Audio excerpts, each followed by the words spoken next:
Welcome to Begin, Build, Blossom, your business journey with Clarita, the podcast where we will discuss valuable insights, resources, and motivation to fuel your entrepreneurial spirit. Let's build a supportive community together. Subscribe now to Begin, Build, Blossom, and let's embark on your business journey.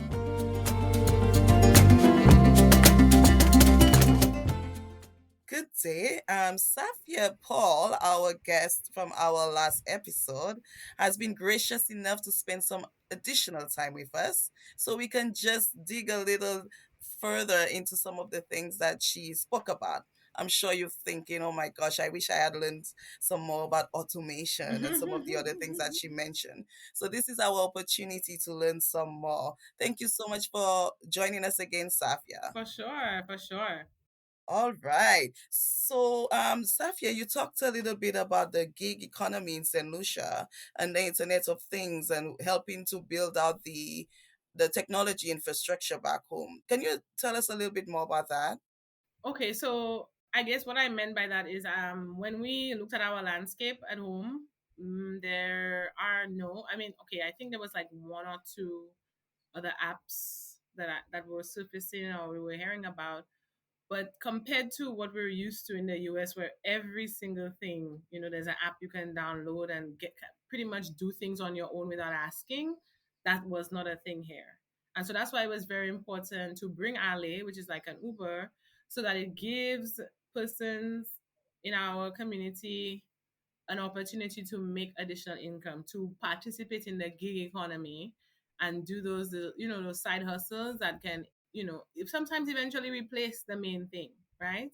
So that's what we wanted to do, is to have something, and that's what our app brings. It brings that opportunity. We've seen what we've heard of others that are doing things in that space, doing apps. We have websites. We need more like e-commerce, being able to actually transact online through the internet, through the app. We don't have a lot of these, enough of these, I would say, in St. Lucia. And so our leaders, and so we hope that having that and showing others that it is possible will expand that in other sectors as well. Okay, and I've spoken to some entrepreneurs back home. Now, when we say back home, I should mention we're both from Saint Lucia, beautiful island of Saint Lucia in the West Indies. So whenever we refer to back home, that's what we're referring to.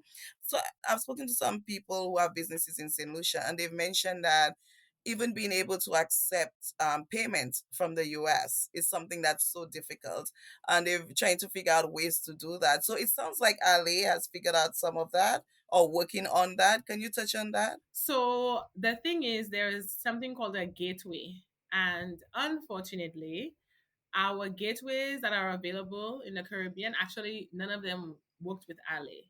We had to use a US gateway. And of course, because we lived in the US before and have stuff in the US, we had an easier way to do that than our own people. And so to your point, we need to figure out ways. We don't even know the answer to tell somebody in St. Lucia, hey, you can use XYZ to do this, because the ones we thought that they could use, apparently it's not that easy to connect to.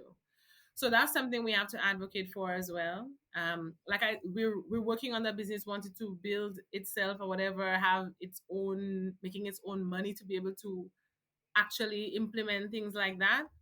But it's unfortunate that they probably won't have an answer to do the US unless they maybe get the physical, the swiper. I think the banks give out those machines now if you're a physical business, but if you're online, they Right. have to find a gateway, and doesn't seem to be many available, or at least reliable, where they can transact all of the. So honestly, I don't know the Mm-hmm. answer. Mm-hmm. Unfortunately, I need to find the answer, right? So other people have opportunities, but we had to resort to outside of the Caribbean.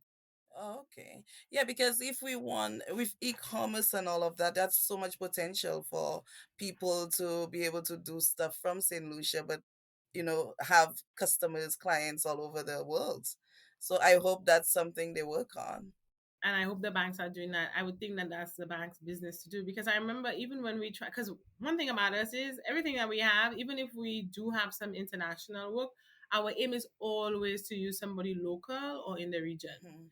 They could be diaspora or whatever, but that we want things to stay in our region. So it hurts us that we had to go outside of the Caribbean. But when we, so the banks gave us this printout or this whatever about what they do for their gateway, because we have Lucy Lake and the Wascos of the world who do it, but it's such a convoluted whatever to connect that the people that were working for us didn't know how to do it. So, and they were not willing to, learn, because I don't think it's some standard thing. So I honestly am not sure of the process or what it takes to do it in the region, and that's unfortunate. But yeah, that's probably something we need to look into and I guess tell other people. Okay. And when you say gateway, can you tell me a little bit of what that means? So the gateway is what actually processes the card. So for instance, Stripe is a gateway. Mm. It will process the card for you and connect you to maybe the customer's website and then send the money to your bank. But Stripe will process it. So Eventbrite, I think, uses Stripe. I think PayPal might be a gateway as well for some people. Actually, some people use PayPal, to do US transactions and they can get the money in St. Lucia, if I'm not mistaken.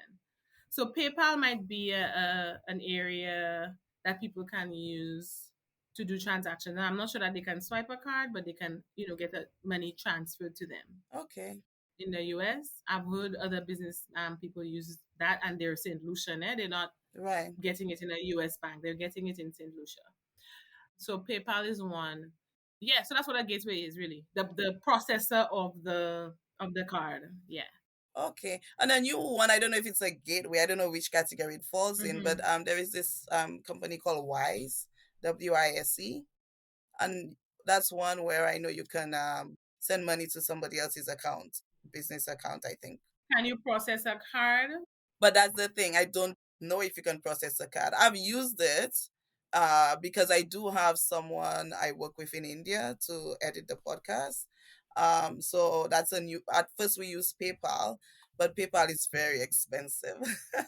So we're looking into other ways of doing that, and Wise seems to be an option that works. I'm new to that, so I'm figuring it out. But even with us being in the financial sector as well, maybe we can talk some more and see what can be done, because if there are companies doing it in St. Lucia, the bigger companies, maybe they can help the smaller businesses to use that same technology. Right. Now I'm not sure Wise might just be like a cash app, meaning like a money transfer versus a gateway. So the gateway actually has to be able to process the card. They would have their own securities to hold to secure the person's information. They don't share that information with you. Oh, I see. Now I get gateway there. So Okay, they're the actual person in between. Yeah. There's one person for the Caribbean. I think it's called First Atlantic. So you won't even know the names because they're usually nowhere to be seen. Or it's the customer, and then your customer goes on your website and they type, type, type. They have no idea I see. what's processing that thing. There's a gateway behind it. Yes. Okay. Well, if somebody out there is hearing this conversation, they know a little bit more about it. We would love to continue that And conversation especially with if you you. know about the Caribbean and the options. I think Mm-hmm. I remember hearing about a we pay or we something. There's a West Indies something, I believe. As if to me there is a gateway. But again, Okay. the cost of it and how to Mm-hmm. connect it to your website and all of those things, sometimes it's a little bit more difficult. That part. Okay. All right. Well, those are good discussions to have. So I'm glad we got the Yeah. opportunity to talk about that a little bit more. And the other thing I would like us to talk about some more is automation. During our last episode, you talked about how much automation has helped. Also, in your previous job, you work in process, Improvement. ensuring processes work. And then I know one thing that caught me was you said, yeah, I can, I can be on the beach while, I think you said something to that effect. Yeah. Basically, you don't have to be working in the business, you work on the business because of automation. So tell us about that automation we heard so much about. Okay, so we have an app, right? The nature of it is that you use the app to call the ride. So from logging in to registering to signing up, putting in your information, people can do that at any time, any day. And I don't need to be involved. We don't need to be involved. We'll get the data on the back end once they do it, they submit it, and it lets them go all the way through the app. They can basically register, call a ride, get a ride, pay the ride, finish the ride, and I never know it happened until I come for us to now go and do the processing, reconciling, making sure whoever has to be paid. I'll never know a trip occurred or did Mm. or did not occur, right? And that's the beauty of the automation. So I can work on other things because we have other things to work on for the business. And in the meantime, somebody heard our ad or somebody told them about the ad and they decided they will download the app and they don't need to use us to do that. All right. And I know we talked about how there were that process, and you're still working through that of actually coming up with the app and having it in the Mm-hmm. in the stores so that people can actually use it. So is there anything else you wanted to add about that So process? that's where the work happened. So the reason why I don't have to look at them today is because we spent a year plus building that and going through it ourselves, like testing, like, okay, can I go through this entire process without a hitch, without a hiccup? Is the screen giving me a prompt to tell me what to do next? Is the like basically making sure that the technology guides the person, and maybe if their card has an issue, does it send them a message to tell them that, so they're not like wondering what do I do next, right? So we had Mm-hmm. to spend a lot of front loaded time and energy and money, right, to put that in place. And so the work we did back then can work, moving forward, and we don't have to work on it all the time. So it's like set it and forget it, so to speak. Okay, so it sounds like you spent a lot of time working on this before you even had your first ride. And even, I mean, your official ride, because you had your test ride and then you had your first actual somebody using the app you don't even know using the Yeah, app. about a year and 4 months. Yeah. So what does that entail, like a year and 4 months? So you're reaching out to contractors, to developers. I know you said about you had a lot of meetings. When you said meetings, is that meetings with you and your co-partner or other people? Like just walk us through that process a little bit. So the meetings first were with my co-founder, right? Where we decided and we planned like what we want to do, what we wanted to look like, what we wanted to be, the themes, the colors, or whatever, right? Now, our idea, the majority of it is the app, right? The applications. We have two of them, a driver and a rider. So now we had to move into creating a contract, a fixed contract. And we did with this development team on all the things that we needed to have in the app. So we had to build each of them. It's like a page.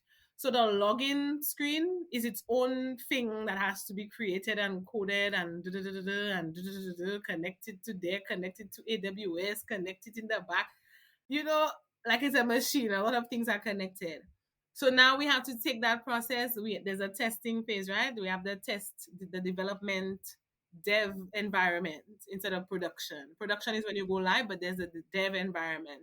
So they would go on their way, make it, bring it back to us, and we demo it to see what's working, what's not working, what's not working. They go back and work on it, and it's all of that back and forth until that one thing works. Then we move to the next thing, and then once we make the next thing, now the next thing has to work with the first thing.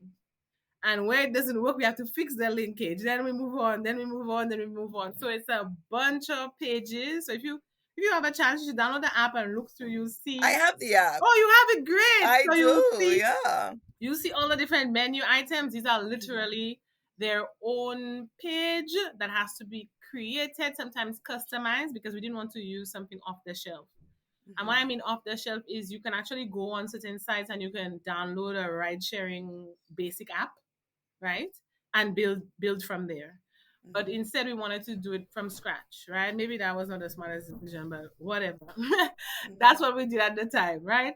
So we had a bunch of these things to work through, deal with the time issue, the language barrier, the funding of it, the okay, we want this here instead. And I remember for St. Lucia, for instance, we have a big problem. Google actually mapped our entire country, but our addresses are a combination of letters and numbers, right? So when I tell you free R2Z, Where you going, Clarita? I Miku? don't know. Okay. So so I can tell somebody to come and meet me here by sending them that pin, those Mm-hmm. numbers, those coordinations. But when it shows up on the app as a ride is requesting a ride from 3R to ZX, what? Right? I'm so tempted to say Kosaye, meaning where is that? Where is that? Right? We like put it in in Google Maps to be like, oh, that's there. Okay. Right. So that like that limitation we had to get them to like try to show us only the community and the Mm-hmm. like try to, because we can't even tell them do the road. We don't have roads. We don't have numbers on houses. It's very different from how it's done in other countries. So it's a whole new system. So working on something like that is different from what Uber has to deliver. Uber don't have to deliver that. What? Right. Addresses, like that's a next to nothing. Somebody send me your address. Yeah, that is not a thing in St. Lucia. And I'm listening to you and I'm thinking when somebody asks for directions, you say go down the road and then turn that side. By the goat. Turn left by the goats with the red roof. Character. so Somebody so did it's me that once, and somebody had moved the goat. To see me moving, walk around, girl, that is a big pet peeve of mine. The goat, you see, anytime somebody start giving me directions and they're telling me about things I know that go and move, I just said, you know what? Stop. I can show you how to get your address, your exact address, hmm. and I promise you, I will get exactly there. Wow, that is new. Like I cannot even imagine what that's like. So I look forward to being in St. Lucia and using the app. Yes. But Helen, it's not on our app, you know. It's Google Maps has it for, and that's what I'm saying is we're not even using Google Maps. Google, the company, has mapped out the world, and they gave every building a letter. If they don't have a real address, they put a code. So we can literally use this to get around, to do things, to change it maybe to other things. We can today, but Okay. we are unaware of. That's, you see, and that's the thing that like irk me, like, oh my god, why are you giving me these directions when you have an address? It's not something that you can, but you can punch it into the Google. If you show me, I'll show you. If you punch it into Google Maps, the just like that, the letters and the numbers, it's bringing you to a location. So that is something you're basically building a bridge here between like your app and what Google has already done, leveraging that. So that's good. Yeah, and I wish our government would do that. I wish they would leverage Hmm. that and create addresses for us. You understand what I'm saying? Yeah, that makes And it's so sense. easy. That's why I'm like, wow, we're really not realizing how much technology is our friend. Yes, we're shooting ourselves in the foot constantly, and there are things that are there for us to use. So we use it in Alley. We do that for our Okay. drivers. They themselves, they just be like, where am I supposed to go? We send them. We know how to find it, so we give them the pin. We say, use this pin. But how does that help? I'm trying to figure out since you do automation where you're not even involved in the whole connecting of the driver and Or we the use a pin. We use a pin. so that is part of the automation already. That pin is included in your whole automation And it can system. move. So we had to make the pin because we living on top of each other sometimes. It's not even a real road. So you can actually press down the pin and you can shift it.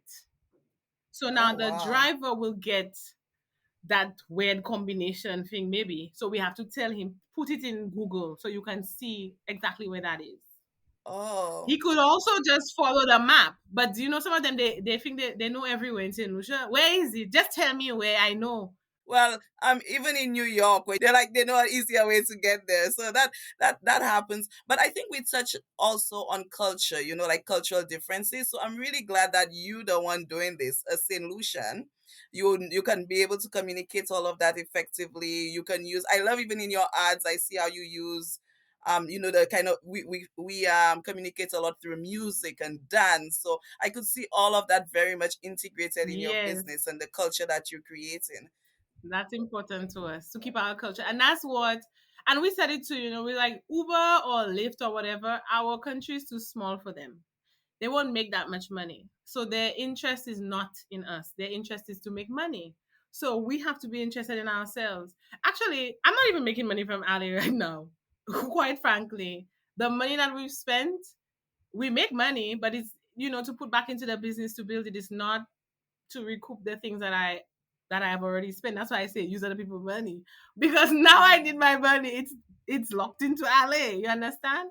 Mm-hmm. So, and not that we don't want to make money, but we are more interested in improving efficiency, providing opportunities, and we know that in time the volume will come, the time will come when the money will come, right? In the future, Mm-hmm. whatever. Yeah, and you're definitely creating a foundation for so many other things. Like for instance, Google, when Google mapped out the world, watch how much is coming is being built because they did that. Mm-hmm. So you're actually being a Yes, pioneer, yes. and there is only time will tell what actually can be built on all of that. So thanks for doing that. Ooh, I'm so glad I know you, Safia. You're too funny. And so the next thing here, I have another point I want to ask Mm-hmm. about, but before we move away from automation Mm-hmm. and all of that goes into that, how do you stay motivated? Like there's so much that goes into it. How do we stay motivated? Well, I mean, the reason for wanting to do it hasn't changed, right? Wanting to positively impact, bring efficiency, provide opportunities, and assist with the overall development. So, because those things haven't changed, it's kind of easy to stay motivated. I will not say though that sometimes there's no distractions. For instance, look, Carnival is upon us. I do events. I'm an event promoter. So you find sometimes I am neglecting Ali, I feel like, because I'm not working on it, I'm working on something else, right? So just the fact that we still know our why, or we still know why we even started this in the first place, it still exists. That keeps me motivated. But as to whether it keeps me dedicated, I have too many things going on. So that's the thing I need to work on. Ah, okay. And for the money, use other people's money. I've been hearing that a lot. And they say that's how the rich stay rich, right? That's right. So tell us more about that, So Safia. I knew that, I knew that, but I didn't listen to it because there is the eagerness. It's like you want to do something, you want to impact change, and you will put your money where your mouth is, right? That's Mm-hmm. where we were when we were in Ali. Maybe it was more emotional than strategic, right? So letting all our business people know, use other people's money, meaning take loans, right? Do crowdfunding, get family and friends to invest or to loan you money. We got that, right? So get other monies involved, not, and you can put your own in because people want to know that you're also invested. You're not just trying Mm-hmm. to take their money and you put nothing in it, right? So Right. you're also invested, but our efforts and our time is not being compensated. So that is a lot of money, quote unquote, that we put into the business as well. So using other people's money is just that, and now by not using other people's money, our money has run out. So now we have to go and look for other people's money anyway, right? Mm-hmm. So it's Right. like unless you have some, your daddy's fund that he's giving you some unexhaustible amount of cash that you can use to build this thing, you will need additional funding, whether you start with it or not. So you might as well just start from the beginning and keep Mm-hmm. your personal stuff personal, so you're not like having to give up on the business, right? Because Right. what ends up happening is now, okay, there's no finances, it's not making as much as I wanted to. Now you have to give up and stop when the beauty comes in after doing it for years.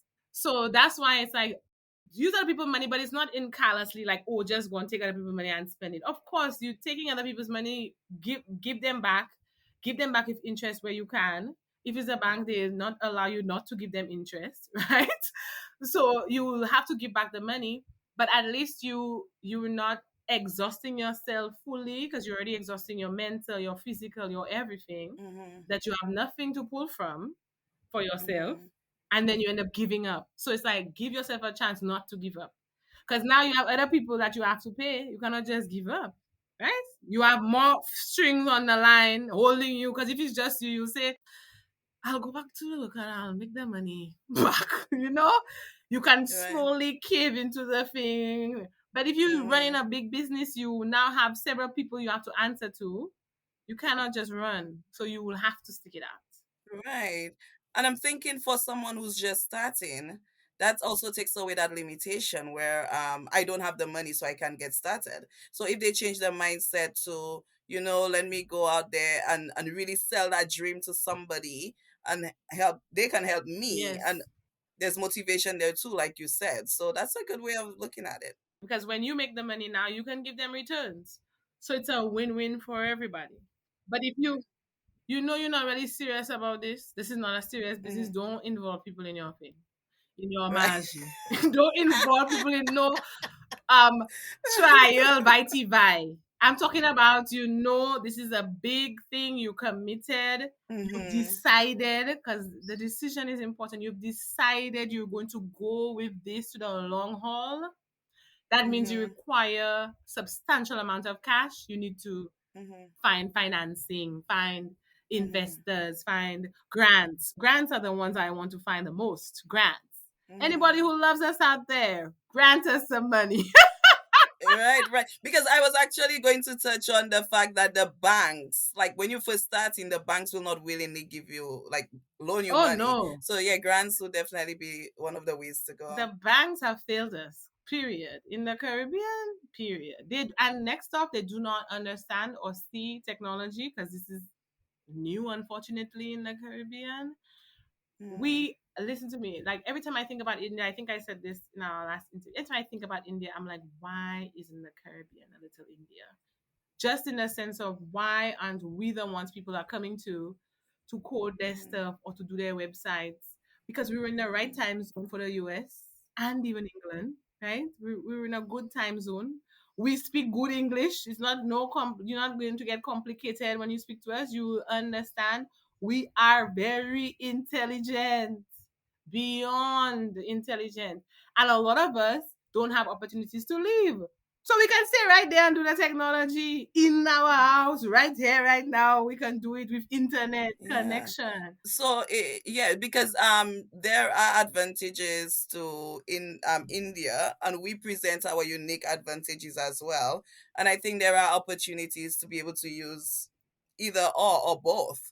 So it's not like there isn't, like, there is space for everybody. So it's a matter of us seeing what they do well and being able to replicate that and maybe even do it better, of course. Everywhere in India is full of tech shops. They've learned how to code, they've learned how to do the things online, and they are the go to. India is the go to. I'm thinking we need to maybe try to do some networking, get to meet some people over there and see, go how you call that, observe, and come back and see how we can implement that in St. Lucia. Well, we have to get the people, the skilled workers first. They have a lot of Hmm. skilled tech workers. Yeah, but then also they started somewhere. So they didn't start off being a tech hub. Right. So what did they do? How long has it Take taken? them. Like, actually, there might be research out there already, but it is something, definitely something we can take and bring that home. But somebody needs to do that. Yeah.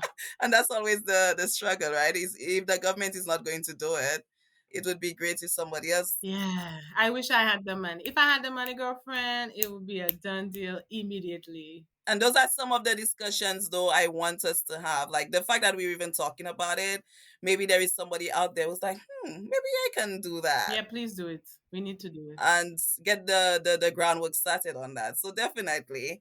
And the other thing was the competition that you have coming up. How were you presented with this opportunity? How did you take advantage of it?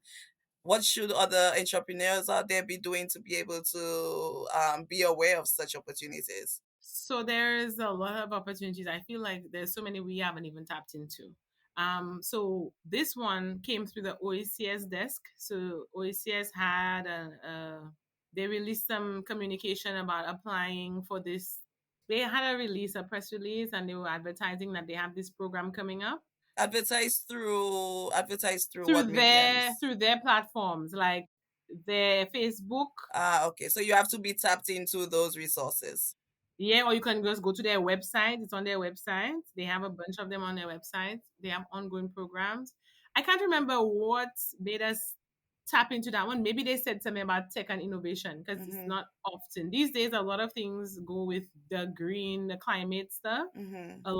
There's a lot of initiative around that. Mhm. Tech used to be a lot, like I guess during COVID time, but tech is kind of dying again, which I don't understand why. But anyway, so we saw that and we applied to be a part of that program. It was like a 2 week online session that you had to attend, and then at the end of the online sessions, then they made each business pitch, and then the winner, the I think the top three, I think they're letting them continue on to Silicon Valley to do some other things or whatever. That's what they say.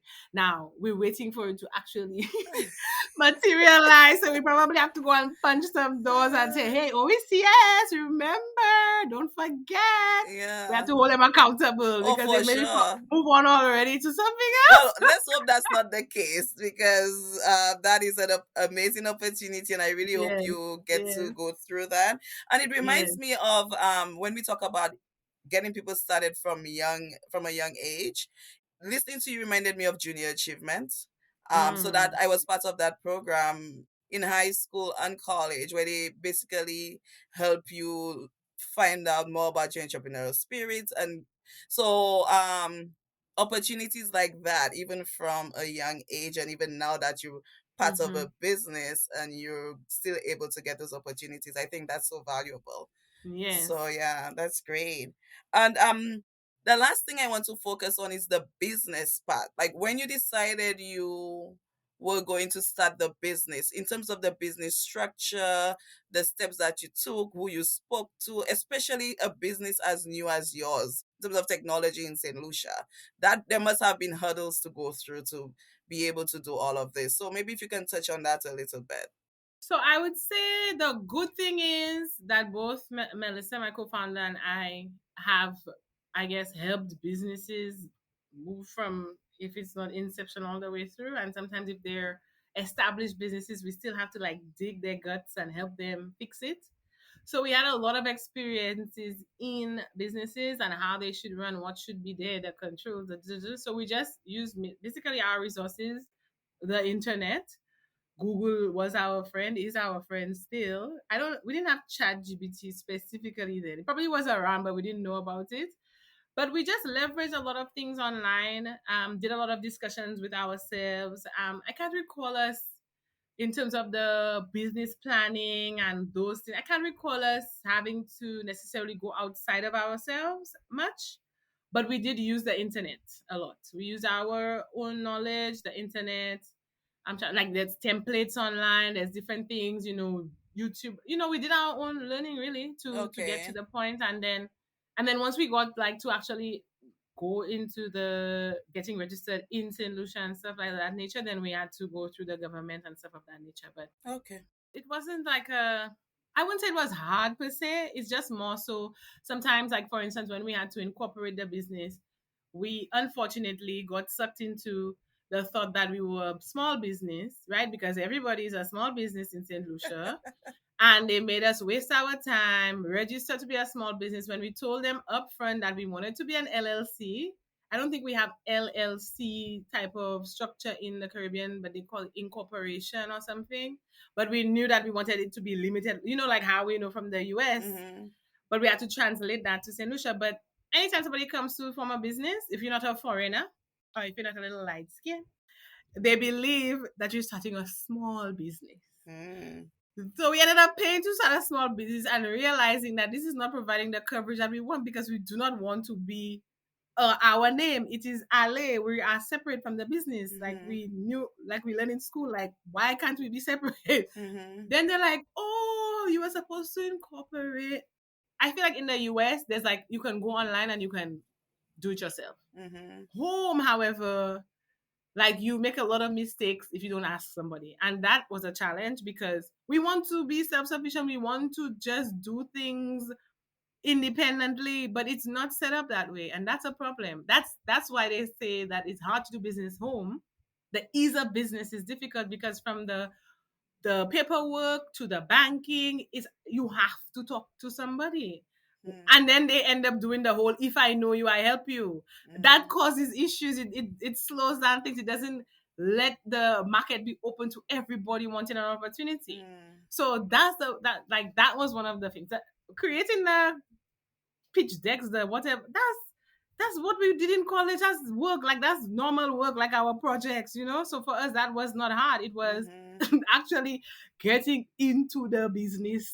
Right, because I mean, you're entering an ecosystem, right? There's the cultural stuff, there's the unique ways business is conducted in the Caribbean. There is like a whole nother landscape you have to. The unique ways. We have to call it out here because it needs to change. I don't know when or how, if, but it needs to change. Well, they say the change will come with first, right? Like people like us, maybe entering government. I'm trying to do my part. I hope we all do our part where we can, and we make a change for the future. Not even my children. I don't have children. I have a niece and I have 2 nephews though, and I want a better place for them. Right. For your children, I want a better place. For my friends' children, I want a better place. And we can. But the humans just get involved. The humanness of us gets involved sometimes, unfortunately. Safiya, I feel like we probably have a conference in the making, but to come to St. Lucia and have like just kind of tete-a-tete. Let's have a discussion as young people here. Yeah, but the only thing with that is it's always that though. There's always a lot of talk, and then the action after those conferences and those conversations, they don't always end up being anything productive. I just had a conversation with a friend about that who wants to bring a type of conference to the region, and I told her, like, I am with you, but make sure that conference leads to something. It cannot just be, we took all the nuggets, we wrote them down. I mean, we did that in conferences ourselves in the US. Nice writing down. Oh God, it doesn't have the most notes.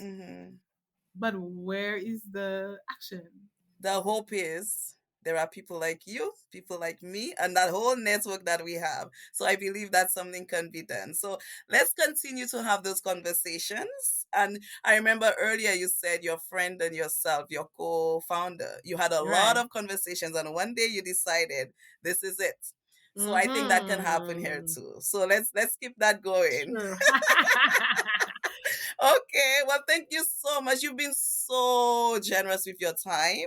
I really appreciate it. Before we leave, just tell us again one more time how we can get in touch with folks at Allez and how we can avail ourselves of your services at Allez. So Allez, the website is Allez, so WIALLEZ.com. And all the handles, or actually all the information is on the website. So once you go there, you'll see our different social media handles, and you can reach out to us, or you can do the contact us button on there, and it'll go directly to us, and we'll reach back out. Okay, thank you. And I will be using Allez whenever I'm in St. Lucia next. So thanks for making that available. Yes. Thank you so much, Safiya, and talk to you soon. All right, take care. Thanks. Bye-bye. Thanks for listening to this episode of Begin, Build, Blossom, Your Business Journey, a CME Accounting LLC podcast. Please subscribe and be on the lookout for our next episode. If you'd like to share any feedback with us, please email us at podcast@cmeaccountingllc.com.